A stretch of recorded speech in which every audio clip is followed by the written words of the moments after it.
Part 5 of our DIY mold remediation after firing several companies that tried to scam us. This white stuff is blown-in insulation that was wet from the attic and had fallen down to this small area in between the two stories. You can see down there is the fireplace, and I had to take the ladder up into this small chamber. The walls are about 8 to 9 feet tall and have the fiberglass insulation floor to ceiling. I debated whether or not I should remove the insulation, but ultimately I decided it had probably been exposed to a lot of mold, so it needed to be pulled out.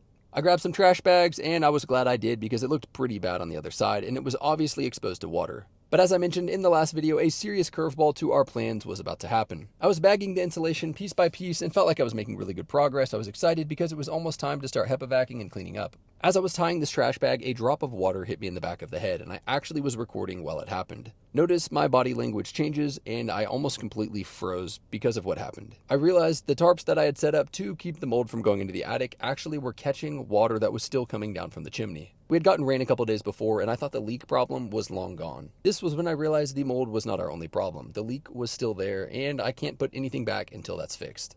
This was going to change our plans drastically, and you can see here in the video there was just pools of water at several different points in the tarp. This is the small drip that hit me in the back of the head and changed our plans drastically. As I always do, I was posting story highlights to our Instagram as it was happening, and here's what I had to say.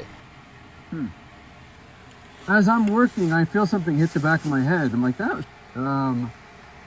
I'm in shock right now. I'm like completely in shock right now.